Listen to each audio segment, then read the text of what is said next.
Salam, axşamınız xeyir olsun. Bugün biz çoxbucaqlılar mövzu izahına baxırıq. Çoxbucaqlı nədir? Bir düz xətt üzərində olmayan nöqtələrdən, baxın, A, B, C, D, E, bir düz xətt üzərində olmayan nöqtələrdən və onları birləşdirən parçalardan və onlar birləşib olub parça, düzdür? A, B, B, C, C, D, D, E. İbarət olan fiqura sınıq xətti deyilir. Baxın, sınıq xətti də bu şəkildə göründüyü kimi və buna deyilir A, B, C, D, E sınıq xətti. Sınıq xətt özü-özünü deyir kəsmirsə, onda ona sadə sınıq xətt deyilir. Əgər sınıq xəttin ucları üst-üstə düşürsə, baxın, A ilə Y-yə fikir verin, ucu nöqtələri. Ucları üst-üstə düşürdə A ilə Y düzdür. Onda deyirik ki, onlar qapalı sınıq xətt adlanır. Bu belə. Çoxbucaqlı hər bir tərəfindən keçən düz xəttdən bir tərəfdə yerləşərsə, ona qabarıq çoxbucaqlı deyilir. Qabarıq çoxbucaqlı nədir? Əgər qabarıq çoxbucaqlının tərəflərinin uzantısı çoxbucaqlını kəsmirsə, onda o qabarıqdır. Məsələn, görürsünüz, bu xətti, bu parçanı, bu iki dənə nöqtəni buradan birləşdirəndə kəsmədi, fiquru kəsmədi və yaxud da buradan götürürəm. Baxın, fiquru kəsmir. Görürsünüz, kəsmir. Eyni zamanda buradan götürürəm. İstənilən iki nöqtəni birləşdirirəm. Baxın, o fiquru əgər kəsmirsə, onda biz deyirik ki, bu qabarıq çoxbucaqlıdır. Amma qabarıq olmayanda isə tərəflərin uzantısı çoxbucaqlını kəsir. Məsələn, baxın, şəkildə fikir verirsiniz. Buradan götürəndə avtomatik olaraq kəsildi və yaxud da buradan götürsək. Baxın, buradan götürsək, kəsilir. Bu fiqur kəsilirsə, əgər çoxbucaqlının tərəflərinin uzantılarını mən uzadanda, bu çoxbucaqlını kəsirsə, onda deyirik ki, bu qabarıq olmayan çoxbucaqlıdır. İndi gəlin əsas qaydalara baxaq.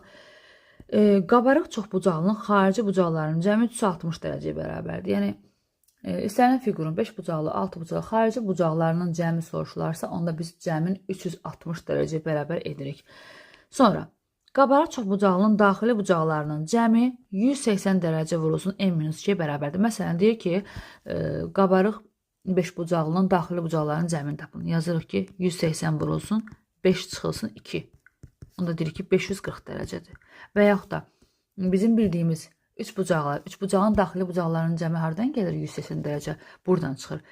Tərəfimiz 3-dür, düzdür. Onda daxili bucaqların cəmini tapanda 180 dərəcə vurulsun, 3 çıxılsın 2. Yerinə yazırıq düsturda. Olur 180 dərəcə. Yəni, buradan əmələ gəlir. Yəni, daxili bucaqlarının cəmin tapmaq istəyirəmsə, 180 vurulsun, n-2 düsturundan istifadə edəcəksiniz. Bu belə. Qabarıq çoxbucaqlının bir təpədən çıxan diaqonallarının sayı. Baxın, əzbərləməlisiniz bunları. Qabarıq n bucaqlının hər hansı 5 bucaqlı, 6 bucaqlı bir təpədən çıxan diaqonallarının sayını istəyirsə, onda n-dən çıxırıq 3. Məsələn, qabarıq 5 bucaqlının bir təpədən çıxan diaqonallarının sayını soruşsa, onda 5 bucaqlı dediyimizə görə n-imiz 5-dir də. Deyirik ki, 5 çıxılsın 3 bərabərdir 2-yə. Cavab olur 2. Diaqonalların sayı 2-yə bərabərdir.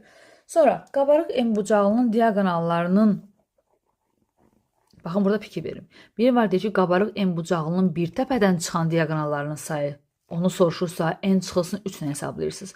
Amma qabarıq n bucaqlının sadəcə diaqonallarının sayını deyirsə, təpə sözü demirsə orada, sadəcə və sadəcə diaqonalların sayını soruşursa, onda n vurulsun, n-3 bölünsün 2 düsturu ilə hesablanır. Məsələn, qabarıq 4 bucaqlının diaqonalların sayını soruşur.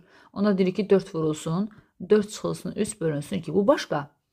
Bir də deyər ki, qabarıq 4 bucaqlının bir təpədən çıxan diaqonalların sayını tapın. Onda bir təpə deyəndə 4 bucaqlının 4-dən çıxacam, 3 deyəcəm 1. Bunun fərqi budur. Sonra, indi bunları silək. Qabarıq n bucaqlının bir təpəsindən çıxan diaqonalları bu çox bucaqlını n-2 sayda 3 bucağa ayırır. Bəli, soruşa bilər. Qabarıq 7 bucaqlının, məsələn, bir təpəsindən çıxan diaqonalları neçə 3 bucağa ayırır? Əgər 7 bucaqlı götürmüşəmsə, n-im 7-dirsə, 7-dən 2 çıxıram, deyirəm ki, 500 bucağa ayırır. Yəni, düsturu yerinə yazırsınız. Bu belə. Düzgün çoxbucaqlı, bütün tərəfləri və bucaqları bərabər olan çoxbucaqlıya düzgün çoxbucaqlı deyilir. Düzgün çoxbucaqlının, yəni, məsələn, bərabər tərəfi 3 bucağa baxaq. Bütün bucaqları 60 dərəcədir. Çünki bərabər tərəfləri var, bərabər bucaqları var. Eyni zamanda tərəfləri də bərabərdir. Məsələn, bura y-dirsə, burada y-dir, burada y-dir. Ona görə buna düzgün üçbucaqlı deyirlər. Gəldik kvadrata. Kvadratın da bütün bucaqları 90, 90, 90, 90 və tərəflər də eyni boydadır. Onda deyirik ki, düzgün dördbucaqlı, yəni kvadrat. Düzgün altıbucaqlı. Bunun da bütün tərəfləri bərabərdir. Eyni zamanda bucaqları da bir bucağını tapmaq üçün daxili bucaqların cəmi düsturundan 180 dərəcə vurulsun 6 dənə bucaq olduğuna görə 6 çıxılsın 2. Elədi 180 vurulsun 4 düzdür. Və mən bir daxili bucağı tapmaq üçün neçə bölsün sayı 6-dır da olacaq 120 dərəcə. Yəni bir bucağı 120 dərəcədir bunun. Yəni bütün bucaqları 120 olduğuna görə düzgün altıbucaqlı deyirik. Gəldik, indi düzgün en bucağının bir daxili bucağının və bir xarici bucağını deyir. Beta ilə işarə etsək, birinə alfa, birinə beta desək, aşağıdakı düsturlar doğrudur. Ən əsas da buna fikir verək. Mən əgər bir xarici bucağı tapmaq istəyirəmsə, onda mən 360 dərəcəni böləcəm n-ə. N tərəfin sayıdır. Məsələn, deyəcək ki, düzgün üçbucağın bir xarici bucağını tapın. Beta bərabərdir. 360-ı böləcəksiniz 3-ə. Üçbucaq dediyinə görə olacaq 1 xarici bucağı 120 dərəcə. Məndən daxili bucağını soruşsa, daxili bucağını tapmaq üçün də 180 dərəcədən çıxacaqsınız. 180-dən çıxasınız, həmin o 120-ni. Olacaq 60 dərəcə. Deməli, necə edirik? Bizdən bir xarici bucağı soruşanda 360 dərəcəni bölürsünüz, həmin o verilən tərəfin sayına. Düzgün en bucağından söhbət gedir. Orada sizdən amma daxili bucağını soruşanda əvvəl xaricini tapırsınız. Tapandan sonra onun qonşusu, yəni 180 dərəcədən çıxırsınız. Olur sizin daxili bucağınız. Yəni düzgün üçbucağın daxili bucağı oldu 60 dərəcə, xarici bucağı oldu 120 dərəcə. İndi burada da qeyd olunub həmin qayda ki, düzgün çoxbucaqlıda daxili və xarici bucaqlar qonşu bucaqlardır. Yəni betanı bildimsə, burada dediyim kimi, bura 120-dirsə, onda alfaya nə düşəcək? 60 dərəcə. Yəni daxili ilə xaricinin cəmi 180 dərəcədir. Belə yadda saxlayın da, iti bucaqla kör bucağın cəmində deyirik 180 dərəcəyə bərabərdir. Burada daxili ilə xaricinin cəmi qonşu bucaqlardır. Yəni cəmi 180 dərəcəyə bərabərdir. Sonra düzgün çoxbucaqlının daxilinə və xaricinə çevrə çəkmək olar və bu çevrələrin mərkəzləri üst-üstə düşür. Deməli, burada bu nədir? Bu düsturu biz öyrənməliyik nəyə görə? Düzgün çoxbucaqlıya aiddir. Məsələn, mənə deyəcək ki, əgər mən qayda əzbərləmək istəmirəmsə ki, düzgün altıbucaqlıda böyük R, kiçik R, düzgün üçbucaqda böyük R, kiçik, yəni böyük xaricini çəkilmək çevirən radiusudur, kiçik daxilinə çəkilmək çevirən radiusudur. Onun üçün bir düstur verir ki, sənə hansını desə düzgün olar. Məsələn, düzgün üçbucağın xaricdən çəkilmiş çevirən radiusunu tapmaq istəyirəm. Düzdür? Bundan istifadə edirəm, yazıram. R bərabərdir. A bölünsün 2 sinus n-in yerinə 3 yazıram. Düzgün üçbucaqca. 180-i böldümsə 60 dərəcə. Sinus 60 dərəcədə nə alır? Kökdə 3 bölü 2 alır. Düzdür? Yerinə yazaq. 2 vurulsun kökdə 3 bölü 2. 2-lər buradan ixtisar olur. Nə qalır burada? A bölünsün kökdə 3. Deməli, düzgün üçbucağın xaricdən çəkilmiş çevirən radius düsturu nə oldu? A bölünsün kökdə 3 düsturu oldu.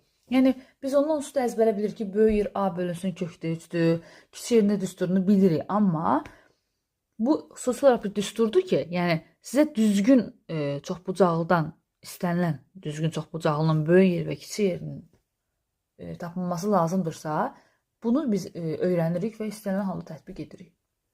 Deməli, bizim böyük yerimiz burada A bölünsün kökdə 3 oldu. Kiçik yer tapa bilərik eyni zamanda. Gəlin tapaq. Kiçik yer tapmaq üçün A bölünsün 2 vurulsun tangens 180-i böləndə 3 60 dərəcə. Tangens 60 dərəcə nə alır? Kökdə 3 alır. R bərabərdir A bölünsün 2 kökdə 3. Deməli ki, düzgün üçbucağın, yəni bərabər tərəfli üçbucağın daxilinə çəkilmiş çevirən radiusu, yəni kiçik yerim A bölünsün 2 kökdə 3 düsturu ilə hesablanır. Böyük yerim isə A bölünsün kökdə 3 düsturu ilə hesablanır. Bu belə. İndi isə düzgün altıbucaqlıdan danışaq. Yəni bu düsturları öyrənə bilərsiniz. Ki, istənilən halda düsturlardan yəni biz çıxartmaq, məsələn, 4 bucaqlı üçün, 3 bucaq üçün, 6 bucaqlı üçün, əgər əzbərləmək istəmirsinizsə. Düzgün altı bucaqlı. Düzgün altı bucaqlının bir daxili bucağı 120 dərəcə, bir xarici bucağı 60 dərəcədir. Onu necə tapırıq? Biraz əvvəl burada mən qeyd eləmişdim. Tapılma qaydası necə elədik? Deməli, istənilən çoxbucaqlının daxili bucaqların tapılması düsturu nədir? 180 vurulsun n-2, düzdür? İndi burada düzgün altı bucaqlı deyir. Düzgün altı bucaqlı dediyinə görə 180 vurulsun, 6 çıxılsın 2.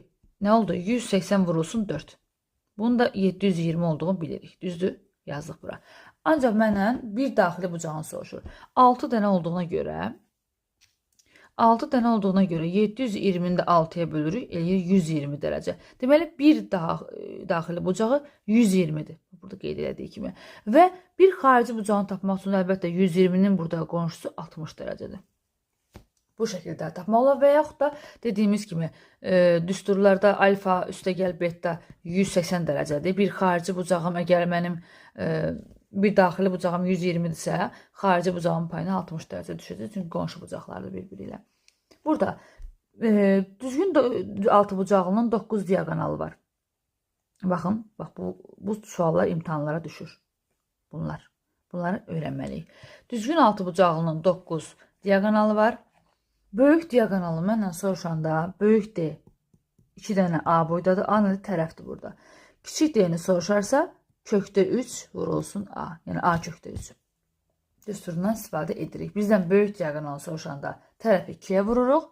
Kiçik diaqonalı soruşanda tərəfi kökdə 3 misli olur. Çoxbucaqlılar dərsi hələ ki bu qədər. Sağ olun.